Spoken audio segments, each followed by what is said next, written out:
पुस्तक अध्यात्मवाद ही क्यों? लेखक युग ऋषि पंडित श्री राम शर्मा आचार्य। ये तथ्य ध्यान में रखा जाना चाहिए कि मानवीय सत्ता दो भागों में विभक्त है। एक भौतिक शरीर का पक्ष है और दूसरा आत्मिक चेतना का। भौतिक निर्वाह के लिए सुविधा साधन चाहिए और आत्मिक संतोष के लिए आदर्शवादी वातावरण। यहाँ एक बात ये भी समझ लेने की है कि चेतना मुख्य है और कलेवर गौण। आत्मिक उच्चता रहते स्वल्प साधनों में भी हंसते हंसाते गौरवपूर्ण ऋषि जीवन जिया जा सकता है, किंतु प्रचुर साधनों के होते हुए भी आंतरिक विकृतियाँ असुर स्तर के उद्वेग अनाचारों का सृजन करती रहेंगी।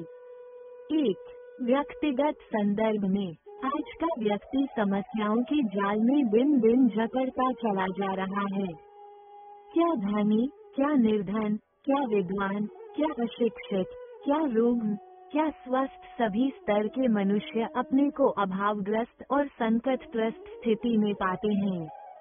भूखे का पेट दर्द दूसरी तरह का और अतिभोजी का दूसरे ढंग का, पर कष्ट पीड़ित तो दोनों ही समान रूप से हैं। जीवन क्षेत्र में तथा संसार में समस्याओं के आकार प्रकार अनेक प्रकार के दिखते हैं।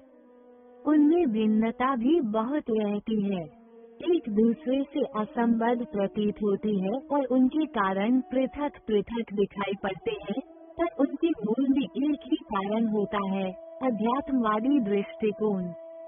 यदि इस तथ्य को समझ लिया जाए तो असंख्य समस्याओं और अगणित संकटों का समाधान एक ही उपाय से कर सकना संभव हो जाएगा। प्रकाश के अभाव का ही नाम अंधकार है। जब रोशनी होती है तो अंधकार चला जाता है।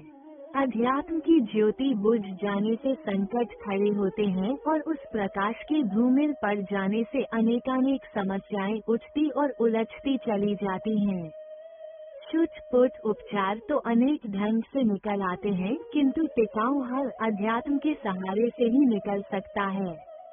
पेट में अपच होने से रक्त अशुद्ध होता है और बढ़ती हुई सड़न से अनेक नाम रूप वाले रोग उत्पन्न हो जाते हैं।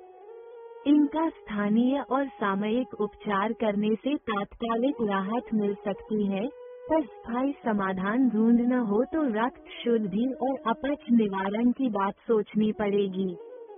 सारे शरीर पर निकली चेचक की एक एक फुंसी की मरहम पट्टी कैसे की जाएगी? उपाय वही सही है जिससे रक्त में घुले विष का निवारण करके आज की चेचक और कल की होने वाली अन्य बीमारियों की जड़ काटी जाए। सड़े कीचड़ में रेंगने वाले कीड़े उपजते हैं और गंदगी के ढेर में मक्खी मच्छरों की उत्पत्ति होती है। हर कीड़े और मच्छर मारने के लिए लाठी लिए फिरना बेकार है। मार देने पर भी वे उपज पड़ेंगे। आधार बना रहेगा तो उत्पत्ति का क्रम रुकेगा नहीं। इन कृमि कीटकों से छुटकारे का एक ही उपाय है कि कीचड़ और गंदगी को साफ कर दिया जाए। परमात्मा ने अपने पुत्र मनुष्य को इस विश्व उद्यान में बहुत कुछ पाने कमाने के लिए भेजा है। समस्याएं उसकी भूलों से सचेत करने वाली लाल बत्ती की तरह है।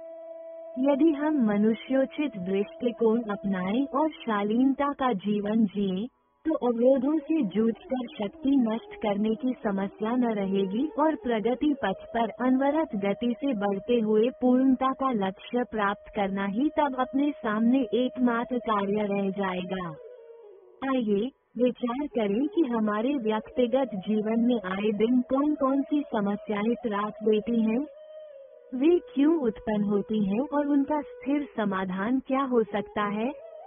मनुष्य के व्यक्तिगत जीवन की सारी समस्याएं इन 5 वर्गों के अंतर्गत आ जाती हैं। 1 शारीरिक, 2 मानसिक, 3 आर्थिक, 4 पारिवारिक तथा 5 आत्मिक। 1 सर्वप्रथम समस्या स्वास्थ्य संकट की है। हम में से अधिकांश को शारीरिक दुर्बलता घेरे रहती है और बीमारियों का दौर चढ़ा रहता है। विचारणीय है कि ऐसा क्यों होता है। सृष्टि में असंख्य प्राणी हैं। वे जन्मते मरते तो हैं पर बीमार कोई नहीं पड़ता। मनुष्य और उसके शिकंजे में कसे हुए थोड़े से पालतू पशुओं को छोड़कर स्वच्छंद निर्वाह करने वाले जीव जंतुओं में से किसी को दुर्बलता या रुग्णता की व्यथा नहीं सहनी पड़ती। बुढ़ापा और मृत्यु का सामना तो सबको करना पड़ता है, पर जब तक जीता है तब तक समूचा प्राणी जगत निरोग हो जाता है। अकेले मनुष्य पर ही दुर्बलता और रुग्णता की घटाएं छाई रहती हैं। इस अपवाद का कारण एक ही है, उसका आहार विहार संबंधी असंयम, प्रकृति के निर्देशों का धृष्टतापूर्वक उल्लंघन, जीभ का चटोरापन, स्वादिष्टता के नाम पर अभक्ष्य पदार्थों का समय कुसमय अनावश्यक मात्रा में उदरस्थ करते रहने से पेट की क्षमता नष्ट होती है और वह अत्याचार पीड़ित दीन दुर्बल की तरह अपना काम निपटाने में असमर्थ हो जाता है। पेट की अपच हजार बीमारियां उत्पन्न करती है, ये तथ्य सर्वविदित है। लुकमान सही कहते थे कि मनुष्य अपने असमय मरने और गड़ने के लिए अपनी कब्र आप खोदता है।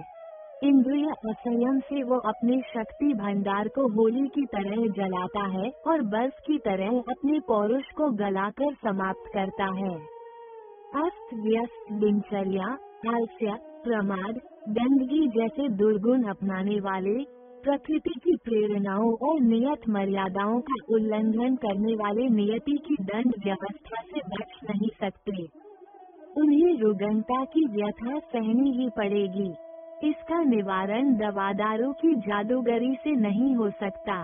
यदि असंयमी जीवन जीने पर भी दवादारों के सहारे स्वास्थ्य रक्षा संभव रही होती तो अमीरों ने और चिकित्सकों ने अब तक हाथी जैसा स्वास्थ्य संजो लिया होता। प्रकृति की उदंड अवज्ञा करने वाले अपराधी क्षमा योग्य नहीं होते और आए दिन रुग्णता से कराहते हैं। यदि हमें सचमुच ही स्वास्थ्य की स्थिरता अपेक्षित हो तो उसका एकमात्र उपाय प्राकृतिक जीवन है। आहार विहार का संयम कड़ाई से पालन करने के अतिरिक्त और किसी उपाय से स्वास्थ्य रक्षा की समस्या हल नहीं हो सकती। कहना न होगा कि इंद्रिय लिप्साओं से छुटकारा पाना, सुव्यवस्थित जीवन क्रम अपनाना शारीरिक क्षेत्र में प्रयुक्त होने वाली अध्यात्म प्रक्रिया ही है। आत्म संयम और आत्मानुशासन का नाम ही अध्यात्म है। उसका प्रयोग यदि विवेकशीलता और दूरदर्शिता अपनाते हुए स्वास्थ्य प्रयोजन के लिए किया जाता रहे तो हम में से किसी को भी न तो दुर्बलता घेरेगी और न रुग्णता छाई रहेगी। अब या अब से 1000 वर्ष बाद जब भी स्वास्थ्य संकट से निपटना आवश्यक प्रतीत होगा और उसका स्थिर समाधान खोजा जाएगा तो इसी निष्कर्ष पर पहुंचना पड़ेगा कि जीवनचर्या का निर्धारण अध्यात्मवादी दृष्टिकोण से किया जाए और शारीरिक संपदा का उपयोग करने में प्रकृति निर्देशों का पालन करने के लिए कड़ाई के साथ संयम बरता जाए। जिस दिन ये तथ्य हृदयंगम कर लिया जाएगा, उसे व्यवहारिक जीवन में उतार लिया जाएगा, उस दिन स्वास्थ्य संकट का अंधकार कहीं भी दृष्टिगोचर न होगा। 2. मानसिक उद्विग्नता मनुष्य जीवन के अंतर्गत उपस्थित दूसरा संकट है। हम में से अधिकांश व्यक्ति उद्विग्न, निराश, चिंतित, विक्षुब्ध, भयभीत, प्रायः असंतुष्ट पाए जाते हैं। मानसिक दृष्टि से शांत, संतुष्ट, संतुलित और प्रसन्न कोई विरले ही दिख पड़ेंगे। इसके लिए दूसरों के व्यवहार और परिस्थितियों को भी सर्वथा निर्दोष तो नहीं कहा जा सकता, पर यह स्वीकार करना ही होगा कि इससे बहुत बड़ा कारण अपने चिंतन तंत्र की दुर्बलता ही रहती है। हम अपनी ही इच्छा की पूर्ति चाहते हैं, हर किसी को अपने ही शासन में चलाना चाहते हैं और हर परिस्थिति को अपनी मर्जी के अनुरूप बदलने की अपेक्षा करते हैं। यह मूल गति है कि यह संसार हमारे लिए ही नहीं बना है, इसमें व्यक्तियों का विकास अपने क्रम से हो रहा है और परिस्थितियां अपने प्रवाह से बह रही है। हमें उनके साथ तालमेल बिठाने की कुशलता प्राप्त करनी चाहिए। परिस्थितिजन्य असंतोष भी अधिकांश में तो अपने चिंतन दोष के कारण उत्पन्न होते हैं। यदि अमीरों के साथ अपनी तुलना की जाए तो स्थिति गरीबों जैसी प्रतीत होगी और दुख बना रहेगा। यदि उसकी तुलना मापदंड को गरीबों के साथ सदा किया जाए तो प्रतीत होगा कि अपनी वर्तमान स्थिति में लाखों करोड़ों से अच्छी है। गरीबी और अमीरी सापेक्ष है। बड़े अमीरों की तुलना में हर कोई गरीब ठहरेगा और हर गरीब को अपने से अधिक अभावग्रस्त दिखाई पड़ेंगे। उनसे तुलना करने पर वो अपने को सुसंपन्न अनुभव कर सकता है। दृष्टिकोण सही होने से व्यक्ति अपने विकास के लिए प्रयास करते हुए भी असंतोष और घुटन से बच सकता है। दूसरों के व्यवहार के संबंध में भी यही सिद्धांत लागू होता है। हर व्यक्ति तम और सत्य के ईंट चूने से बना है। इसमें बुराइयां भी हैं और अच्छाइयां भी। जब छिद्रान्वेषण का हरा चश्मा पहन लिया जाता है तो हर वस्तु, हर प्राणी हरा दिखेगा। दोष ही ढूंढते रहें तो हर किसी में यहाँ तक कि सूर्य और भगवान में भी मिल जाएंगे और उन पर क्रोध करना पड़ेगा, किंतु यदि अच्छाइयाँ तलाश की जाएं तो एक भी पदार्थ या प्राणी ऐसा न मिलेगा कि जिसमें श्रेष्ठता का सर्वथा अभाव हो। यदि गुण दर्शन की दृष्टि हो तो बदला हुआ चश्मा सर्वत्र ईश्वर की सत्ता का आलोक देख सकेगा। जिन लोगों के अपकार गिनते रहा गया है वे शत्रुवत प्रतीत होंगे, किंतु जब उनके उपकारों को याद किया जाए तो प्रतीत होगा कि उनके मित्र व्यवहार की सूची भी छोटी नहीं है। सुखों की अपनी उपयोगिता है। साधन संपन्नता के सहारे प्रगति क्रम में सुविधा होती है, ये सर्वविदित है, पर यह भी भुला नहीं दिया जाना चाहिए कि कठिनाइयों की आग में पक कर खरा और सुदृढ़ बना जाता है।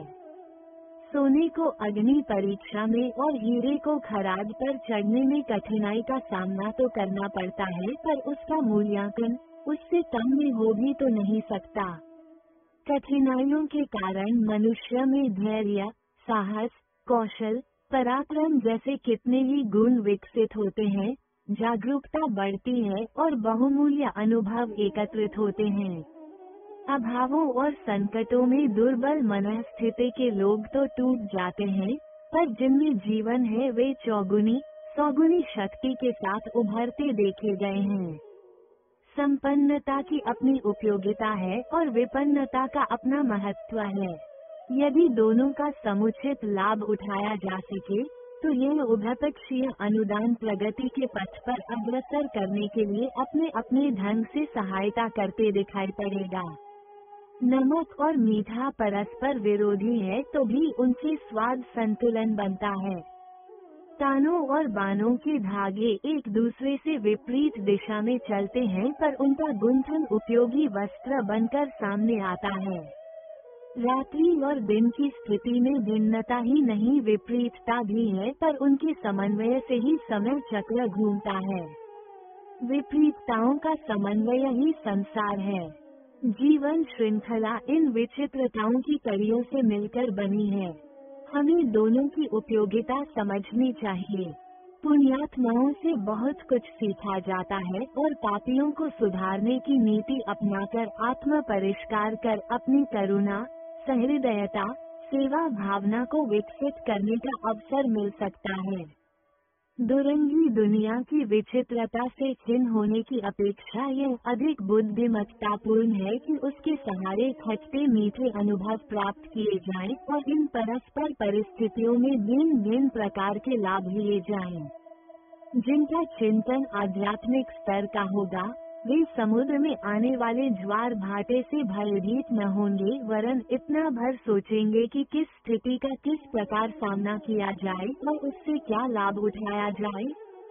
मानसिक संतुलन बना रहे तो घाटा, शोक, विरोध, अभाव जैसी विपन्नता भी विचलित न कर सकेगी। क्रांतिकारी शहीदों ने फांसी के तख्ते हंसते हुए चूमे थे। बड़े चढ़े त्याग, बलिदान प्रस्तुत करने वाले महामानवों के चेहरे पर विषाद की एक भी लहर उत्पन्न नहीं होती। यदि घटनाओं में ही सारी शक्ति रही होती तो वे सभी पर एक जैसा असर डालती। पर देखा जाता है कि उसी स्थिति में एक व्यक्ति सिर धुनता है और दूसरा बिना किसी हैरानी के काम करता है। यह मानसिक स्तर का ही परिचय है। आत्मिक दृष्टिकोण मानसिक संतुलन की दृष्टिकोण के परिष्कार की प्रेरणा देता है। यदि उसे अपनाया जा सके तो मनुष्य जीवन में शोक संतापों की, उद्वेग विक्षोभों की समस्या का सहज ही समाधान हो सकता है। ये कार्य इच्छित परिस्थितियां बना देने से संभव नहीं हो सकता। इच्छाओं की कोई सीमा नहीं, एक की पूर्ति होते ही दूसरी उठ खड़ी होती है, वो उससे भी बड़ी दुखदायी होती है और अभाव असंतोष जहाँ का तहाँ बना रहता है। यदि साधन जुटा देने भर से सुख संतोष प्राप्त करना संभव रहा होता तो सभी साधन संपन्न व्यक्ति संतुष्ट पाए जाते, किंतु वे तो अभावग्रस्त लोगों की अपेक्षा और भी अधिक विक्षुब्ध पाए जाते हैं। मनुष्य की दूरदर्शिता जब कभी गंभीरतापूर्वक आजीवन प्रसन्नता बनाए रहने का उपाय खोजेगी, तब उसे एक ही मार्ग मिलेगा कि अध्यात्मवाद की नीति अपनाई जाए और मनोक्षेत्र को परिष्कृत किया जाए। 3. शारीरिक अस्वस्थता और मानसिक उद्विग्नता की समस्याओं पर विचार करने के उपरांत आइए अब आर्थिक समस्या पर विचार करें। ये हर किसी के सामने मुंह बाएं खड़ी हैं। ऐसे लोग कोई बिरले ही मिलेंगे जो अपने को अधिक दृष्टि से संतुष्ट कह सकें। हर व्यक्ति अपने इस अभाव को दूर करने के लिए बहुत चिंतित दिखाई पड़ता है। बहुत हाथ पैर पीटने पर बात उतनी नहीं बनती जितनी आवश्यकता अथवा इच्छा है। इसे व्यापक दरिद्रता का संकट कहा जा सकता है। इस समस्या पर भी विचार किया जाना चाहिए और उसका स्थिर समाधान खोजा जाना चाहिए। पहले यह विचार करना होगा कि धन आखिर है क्या। मानवीय बल और बुद्धि बल का विभिन्न प्रयोजनों में प्रयोग करने से जो उपलब्धियां प्राप्त होती हैं, उन्हें संपत्ति कहा जा सकता है। धन की सही परिभाषा यही है। अर्थशास्त्र का आरंभ यहीं से होता है। जुआ, सट्टा, लॉटरी, ब्याज, उत्तराधिकार, गड़ा खजाना आदि के रूप में बिना श्रम की संपत्ति कई लोग प्राप्त कर लेते हैं, फिर उसे अपवाद कहना चाहिए। इस प्रकार की संपदा के प्रति औचित्य की मान्यता बदली जानी चाहिए, अन्यथा विडंबना बनी रहेगी। आज नहीं तो कल वो दिन आकर ही रहेगा जब अर्थशास्त्र का शुद्ध अध्यात्म सम्मत सिद्धांत ही सर्वमान्य होगा। शारीरिक और मानसिक श्रम का उचित मूल्य ही लोग धन के रूप में प्राप्त कर सकेंगे। अधिक धन उपार्जित करके अधिक सुख साधन प्राप्त करने की इच्छा हो तो अपनी शारीरिक श्रम क्षमता और मानसिक दक्षता बढ़ाई जानी चाहिए। इस दृष्टि से जो जितना आगे बढ़ेगा वो उतना धन प्राप्त करेगा।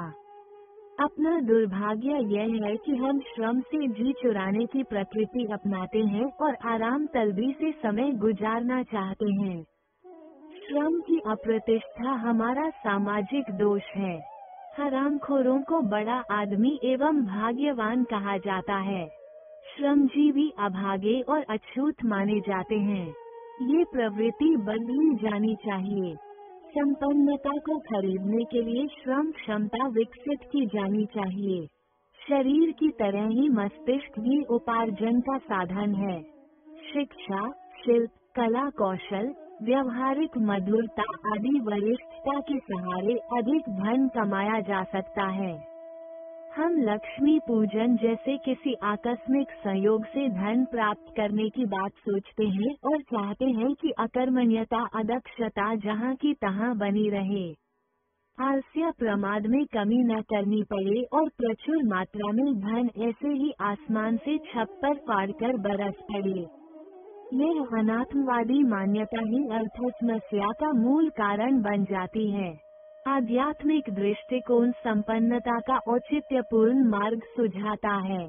हमें अधिक परिश्रम के लिए उत्साह उत्पन्न करना चाहिए। हरामखोरी और कामचोरी को भी नैतिक अपराधों की श्रेणी में गिनना चाहिए। दक्षता बढ़ाने के लिए अधिक सीखने, अधिक जानने और अधिक सुयोग्य बनाने के लिए सदैव सचेत रहना चाहिए। इस बढ़ी हुई दक्षता की कीमत पर निश्चय ही अधिक धन प्राप्त किया जा सकेगा और उससे उचित सुख सुविधा का उपयोग किया जा सकेगा। आर्थिक प्रगति का यही राजमार्ग है। इसे छोड़कर सस्ते में सरलता पूर्वक बहुत जल्दी अधिक धन प्राप्त करने की बात सोचना प्रकारांतर से अनैतिक एवं अपराधी प्रवृत्तियां अपनाने के लिए अग्रसर होना है। ठगी, चोरी, बेईमानी, लूट, डकैती, रिश्वत, मिलावट, कंतौल, मुनाफाखोरी, करचोरी, तस्करी आदि अनैतिक अपराधों के पीछे उनके कर्ताओं की ही प्रकृति काम कर रही होती है कि बिना उचित क्षमता एवं श्रमशीलता के स्वल्प काल में अधिक धन कमा लिया जाए। कमजोर प्रकृति के लोग मिलावट, कम तौलना जैसे सरल अपराध कर पाते हैं, दुस्साहसी भयंकर कुकृत्य कर गुजरते हैं। दिशा एक है, प्रयोग करने की स्थिति भर अलग है। ये गंभीरता पूर्वक समझा जाना चाहिए कि यह अपराधी प्रकृति मानवीय चरित्र का सर्वनाश करती है, उसकी प्रामाणिकता और प्रतिष्ठा नष्ट करके अस्पृश्य संक्रामक रोग से ग्रसित की तरह उसे घृणास्पद बना देती है। अनैतिकता अपनाकर जीवन यापन करने वाला मनुष्य अमीर भले ही हो जाए, पर उसका व्यक्तित्व दिन दिन पतन की गर्त में गिरता जाएगा। आत्म प्रताड़ना उसे जर्जर बना देती है। अपनी नजर में गिरा हुआ मनुष्य किसी अन्य की नजर में ऊंचा नहीं उठ सकता। आत्मा और परमात्मा को अदालत में जघन्य अपराधियों की तरह लज्जित खड़े होने वालों को अमीरी कितनी महंगी पड़ती है, इसे गंभीरता पूर्वक समझने का प्रयत्न किया जाए तो कदाचित ही किसी की हिम्मत उस मार्ग पर चलने की न हो। अवांछनीय धन लिप्सा ही समस्त दुष्कर्मों की जननी है। वह व्यसन, अनाचार, विलासिता, फिजूल खर्ची जैसे अनुपयुक्त मार्गों में खर्च होता है और उससे अन्य प्रकार की नई समस्याएं उत्पन्न होती हैं। उपार्जन की क्षमता बढ़ाने के अतिरिक्त आर्थिक संतुलन का दूसरा उचित उपाय यह है कि आमदनी के अनुरूप खर्च किया जाए और बजट बनाकर चला जाए। सादगी से रहा जाए।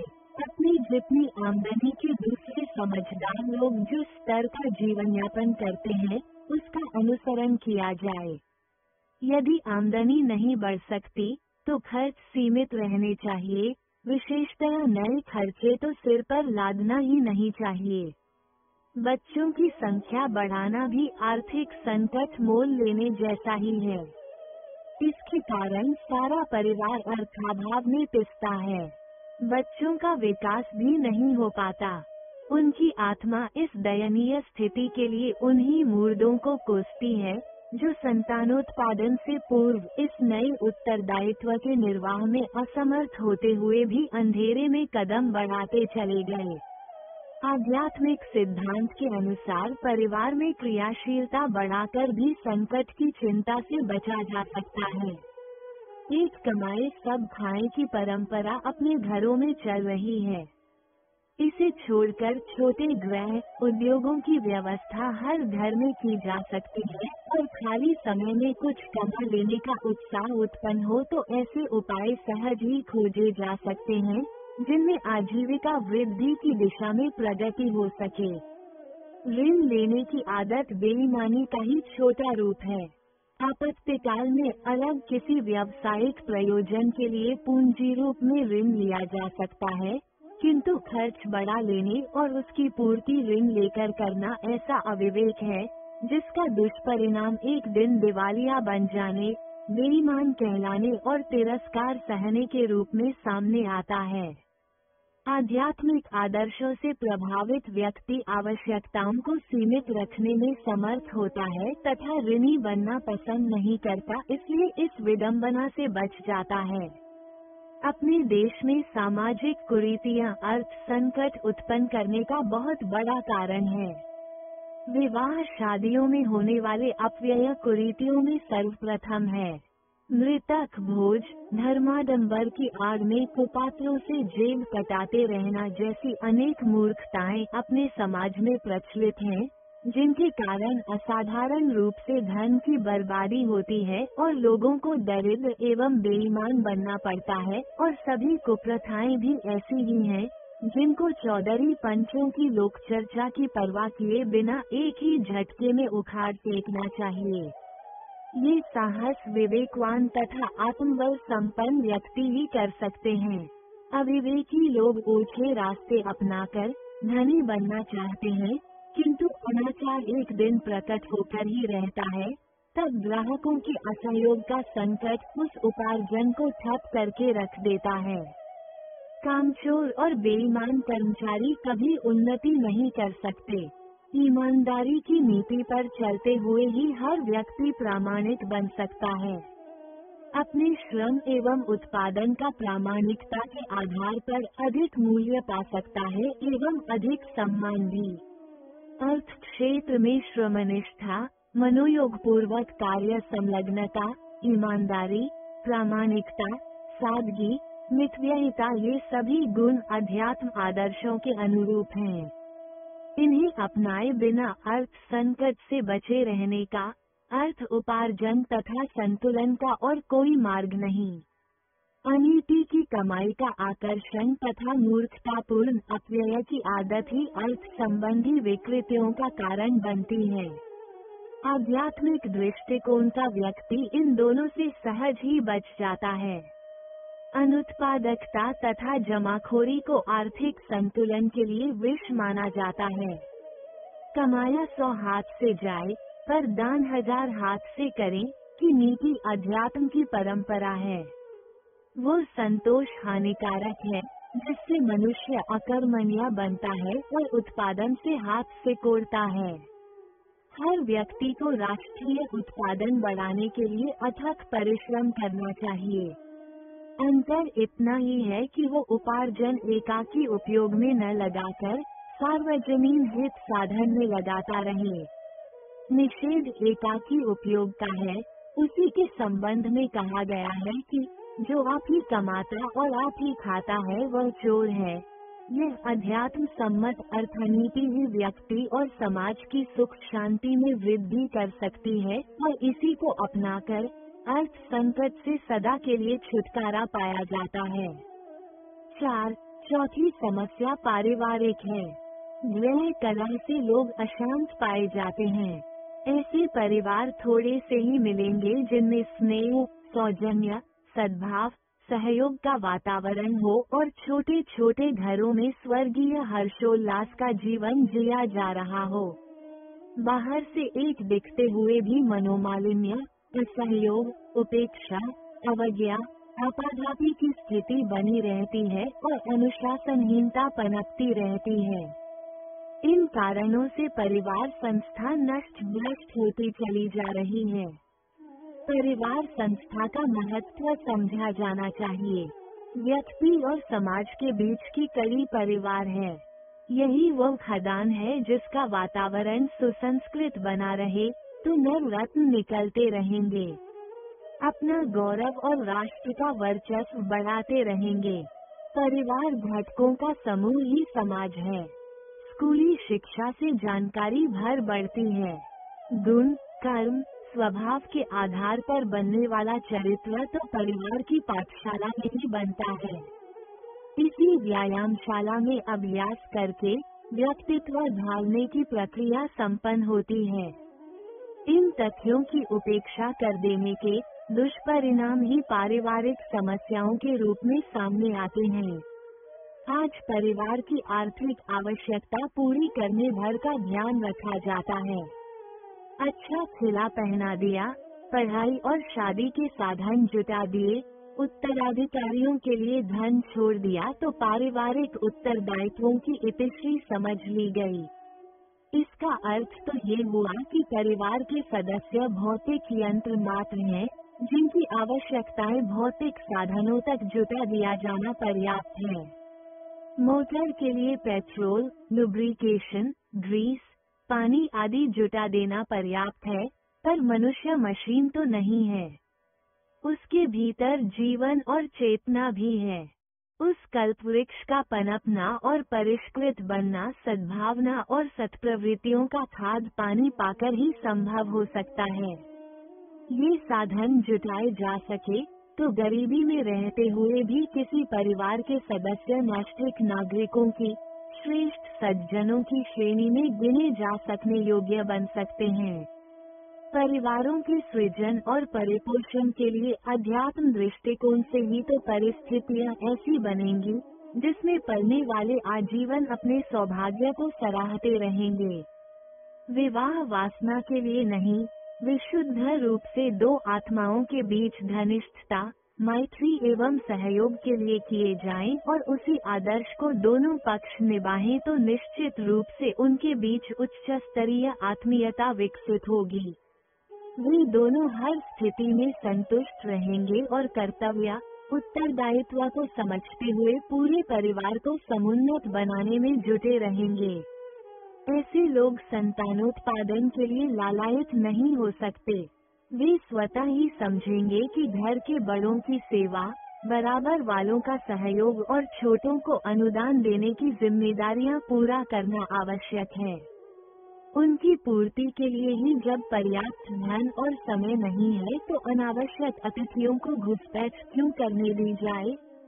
आधुनिक वातावरण में पनप रहे परिवारों में आए दिन खींचतान, आपाधापी, द्वेष दुर्भाव का विकृत वातावरण बना रहता है।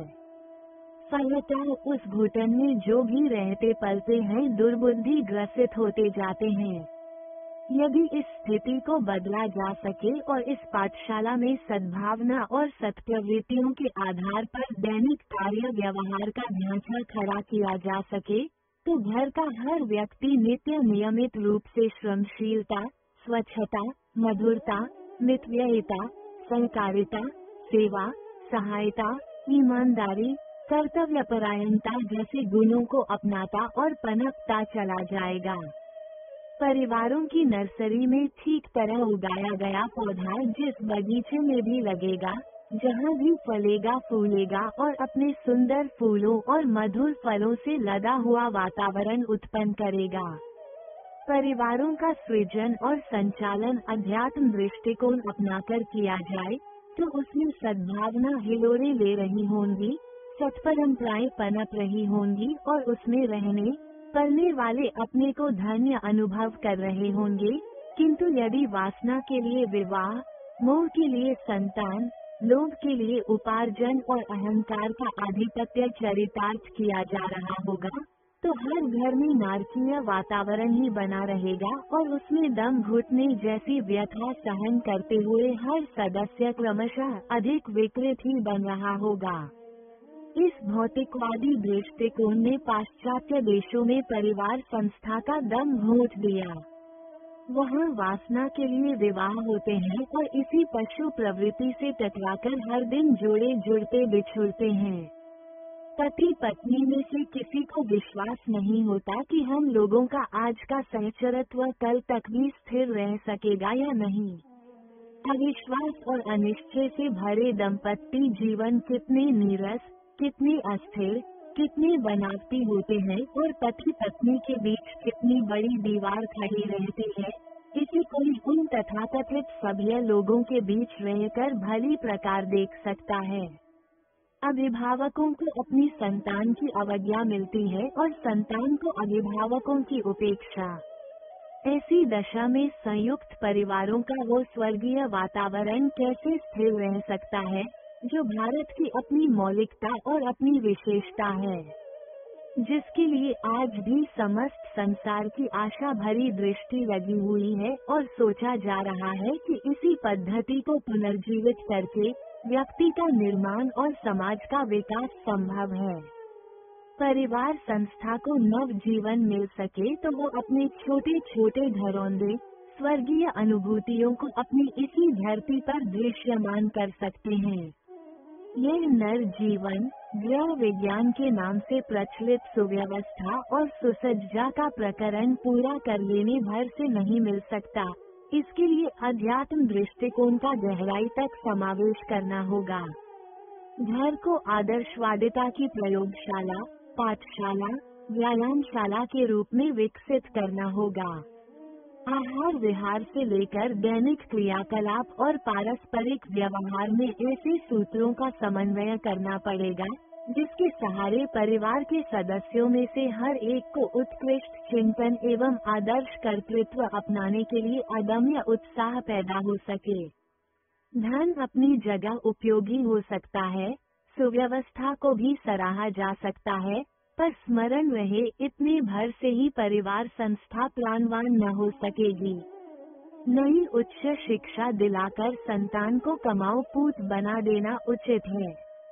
उनके लिए प्रचुर साधन जुटा देने का महत्व हो सकता है, पर ध्यान रहे यदि उनमें गुणों का बीजारोपण न हो सका, सद्भावनाएं विकसित न की जा सकी, न स्वभाव में सज्जनता का समावेश हुआ, तो वे समृद्ध बन जाने पर भी व्यक्तित्व घटिया रहने पर सदा उलझनों में ही उलझे रहेंगे।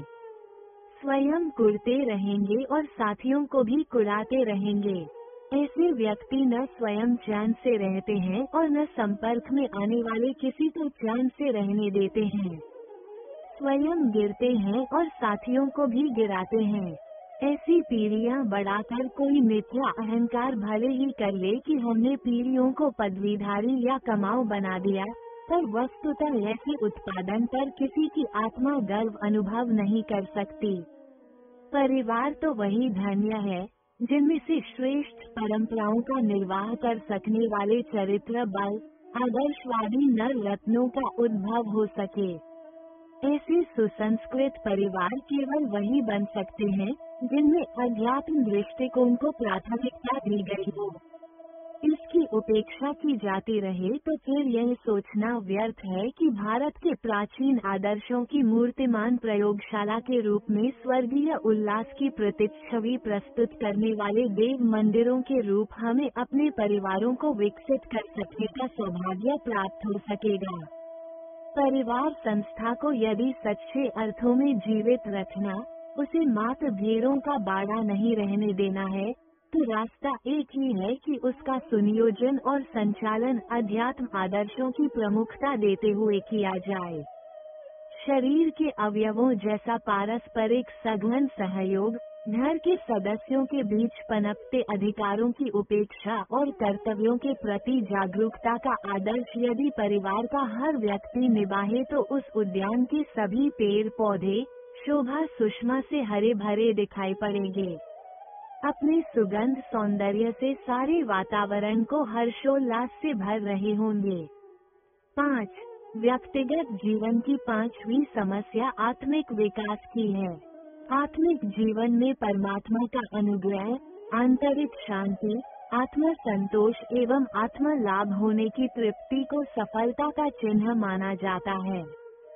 सिद्धियां और चमत्कार इसी स्तर पर पहुँचे हुए व्यक्तियों में देखे जाते हैं। वे महामानव बनते हैं। जीवात्मा के महात्मा, देवात्मा और परमात्मा के स्तर पर विकसित होने का लाभ इसी मार्ग पर चलते रहने वालों को प्राप्त होता है। स्वर्ग और मुक्ति का आनंद इसी प्रगति के साथ संबद्ध है। जीवन लक्ष्य की पूर्ति के लिए आत्मशक्ति को प्राप्त करना होता है। इस उद्देश्य की पूर्ति के लिए पूजा उपासना के उपचार काम में लाए जाते हैं, जो उचित भी है और आवश्यक भी। किंतु ये ध्यान में रखा जाए कि यह उपचारात्मक कर्मकांड साध्य नहीं साधन है। इनका उद्देश्य अंतरात्मा के गहन स्तर में अध्यात्म की आस्थाओं के लिए जगह बनाना और उन्हें विकसित होने की पृष्ठभूमि बनाना भर है। चापलूसी करने, प्रलोभन देने या रिझाने वाले उपक्रम बनाने में उस परमात्म सत्ता पर कोई प्रभाव नहीं पड़ता, जो सर्वांतर्यामी और सृष्टि संचालक होने की महानता धारण किए हुए हैं। उसे उपचारात्मक बाल क्रीड़ाओं में वशवर्ती नहीं किया जा सकता। ईश्वरीय अनुग्रह प्राप्त करने का, अंतरात्मा में परमात्मा के अवतरण का एकमात्र आधार एक ही है कि दोनों का स्तर एक जैसा हो। सजातीय ही आपस में घुलते हैं। दूध में पानी मिल सकता है। संतों का संत समागम होता है और दुष्टों की दुर्जन गोष्ठी दुर्भिसंधियां रचती हैं। ईश्वर की समीपता का लाभ उसी स्तर की मनोभूमि बनाए बिना और किसी प्रकार संभव नहीं हो सकता। आत्म शांति, आत्मिक प्रगति और आत्मशक्ति के कारण दिव्य जीवन का लाभ मिलता है और उसी के सहारे उन विभूतियों की उपलब्धि होती है जो ईश्वर अनुग्रह के कारण मिलने वाली फलश्रुतियों के रूप में समझी, समझाई और बताई जाती हैं। आत्मा और परमात्मा के बीच की दीवारें कलुष कषायों के ईंट से चुनी गई हैं। दोनों अति समीप होते हुए भी अति दूर इसीलिए बने हुए हैं कि अपनाई गई असुरता खाई बनकर बीच में अड़ गई है। इसे पाते बिना दोनों का मिलन संभव नहीं। अंगारों पर राख की परत जम जाती है तो वह देखने में काला लगता है और छूने में गुनगुना भर रहता है।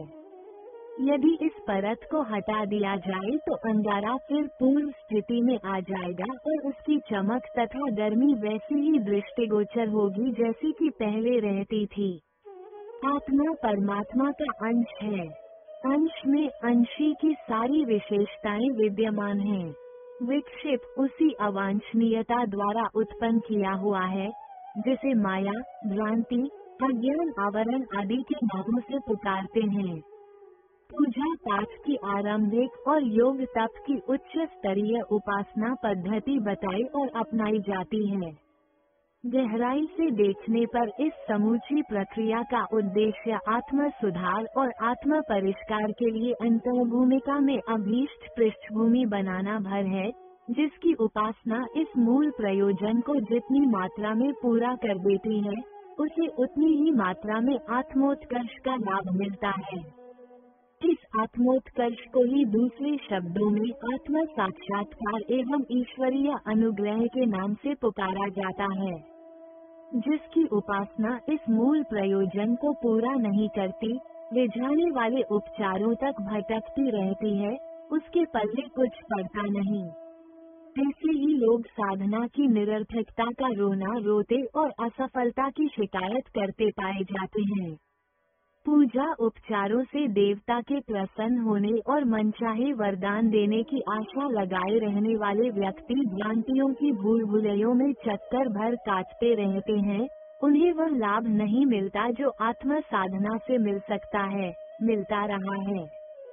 आत्म चिंतन, आत्म सुधार, आत्म निर्माण और आत्म विकास की चार दीवारों पर आत्मिक प्रगति का भवन खड़ा होता है। हवाई किला बनाकर कल्पना की उड़ानें तो उड़ी जा सकती हैं, पर यदि मजबूत महल बनाना है और उसमें निवास करने का वास्तविक आनंद लेना हो तो जमीन पर उसकी सुदृढ़ आधारशिला रखी जानी चाहिए। ईश्वरीय अनुग्रह की अमृत वर्षा तो सर्वत्र अनवरत रूप में होती रहती है। उसके लिए मांगने कहीं नहीं जाना है और अनुरोध आग्रह किसी से नहीं करना है। साधना का उद्देश्य एक ही है, आत्मशोधन। दुष्कर्म से स्थूल शरीर, दुर्बुद्धि से सूक्ष्म शरीर और दुर्भावों के कारण शरीर में विकृतियां भर जाती हैं और समूचा व्यक्तित्व पतन के गर्त में जा गिरता है।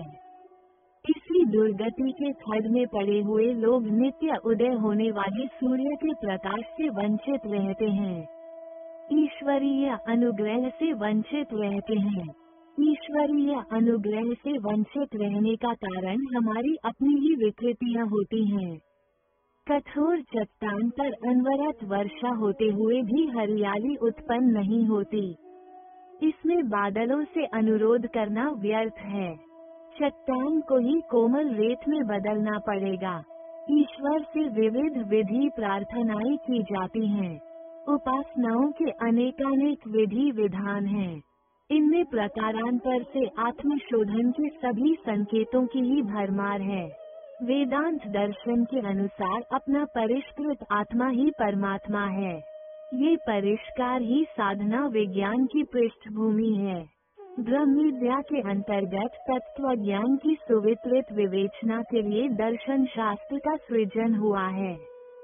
उसके अनेक निर्धारणों पर पैनी दृष्टि डाली जाए और खोजा जाए कि आध्यात्मिक जीवन का इतना विशालकाय कलेवर किस लिए खड़ा किया गया है, तो इस प्रश्न के उत्तर में एक ही निष्कर्ष उभर कर आएगा कि अंतःकरण पर चढ़ी हुई पशु प्रवृत्तियों को निरस्त करके उस जगह दैवी विभूतियों को, उच्च स्तरीय आस्थाओं को प्रतिष्ठापित किया जाए। यही एकमात्र वो मार्ग है जिस पर चलते हुए आत्मा को परमात्मा बनने का अवसर प्राप्त होता है। नर से नारायण, पुरुष से पुरुषोत्तम, अणु से विभु, लघु से महान बनने का एक ही उपाय है कि अपनी तुच्छताओं, संकीर्णताओं, दुर्बलताओं की बेड़ियां काट डाली जाएं और महानता के उन्मुक्त आकाश में विचरण किया जाए। धुंधले दर्पण में मुंह दिखाई नहीं पड़ता, गंभीर पानी की तली में पड़ी हुई वस्तु ओझल रहती है। अंतर की मलिनताओं के कारण ही आत्मा मूर्छित पड़ी रहती है और परमात्मा खोजने से भी नहीं मिलता। वासना और तृष्णा के आवरण आँखों पर पट्टी बांधे रहते हैं। लोग मोह के रस से भाव बंधनों में जकड़े रहते हैं। संकीर्ण स्वार्थपरता का ग्रही जीव रूप गज को अपने मुंह में निगले रहता है। इनसे छुटकारा मिल सके और उदात्त चिंतन को दृष्टि मिल सके तो समझना चाहिए कि जीवन मुक्त हो गया, मुक्ति मिल गई। परिष्कृत दृष्टिकोण का नाम ही स्वर्ग है। जो अपनी मौलिक गरिमा को समझ सका, विश्व उद्यान में अपनी माली जैसा कर्तव्य परायणता निश्चित कर सका, अपनी बहिरंग एवं अंतरंग गतिविधियों को उच्च स्तरीय बना सका, समझना चाहिए उसने अधिभौतिक, अधिदैविक और आध्यात्मिक व्यथा वेदनाओं की नरक वैतरणी पार कर ली और स्वर्ग के राज्य का आधिपत्य प्राप्त कर लिया। स्वर्ग एवं मुक्ति उस विवेक सम्मत दूरदर्शी दृष्टिकोण में सन्निहित है जिसे अध्यात्म के नाम से जाना माना जाता है। महामानव, सिद्ध पुरुष, महात्मा, देवात्मा, अवतारी, चमत्कारी आदि के नाम से जिन विशिष्ट आत्माओं के चरणों में जन साधारण की श्रद्धांजलि अर्पित होती है, जो स्वयं भार धोते और दूसरों को अपनी नाव पर बिठाकर भवसागर से पार लगाते हैं, इन्हीं ही ऋषि एवं देवमानव कहते हैं। इनकी एक ही विशेषता, एक ही सफलता होती है कि उन्होंने अपने कषाय कलंशों को धो डाला है, क्षुद्रता का परित्याग कर महानता को अपना लिया है। ऐसे आप्त पुरुषों में भगवान की दिव्य ज्योति आलोकित पाई जाती है और उनके संपर्क में आने वालों को पारस छूकर लोहे का सोना बनने जैसा लाभ प्राप्त होता है। महामानवों का सहयोग, देवताओं का वरदान, ईश्वर का अनुग्रह प्राप्त करने के लिए आध्यात्मिकता को व्यवहारिक जीवन में उतारने के अतिरिक्त और कोई मार्ग नहीं। मनुष्य जीवन की पांचवी सफलता है आत्मिक प्रगति के अवरोध का निवारण। इसी उलझन के कारण मनुष्य को पशु जीवन जीना पड़ता है और नारकीय यातनाएं सहनी पड़ती हैं।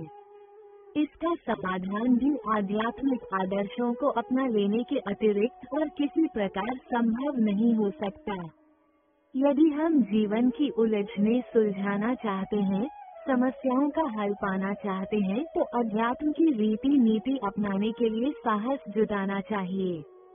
इसी पथ पर चलते हुए मनुष्य जीवन का सच्चा आनंद और सच्चा लाभ लिया जा सकता है। सुखी जीवन का उपाय एक ही है, समस्त समस्याओं का समाधान एक ही है कि हमारी आस्था बदले, उसमें उत्कृष्टता का अधिकाधिक समावेश हो और उसका प्रतिफल व्यक्तित्व में बढ़ते हुए देवत्व के रूप में परिलक्षित हो।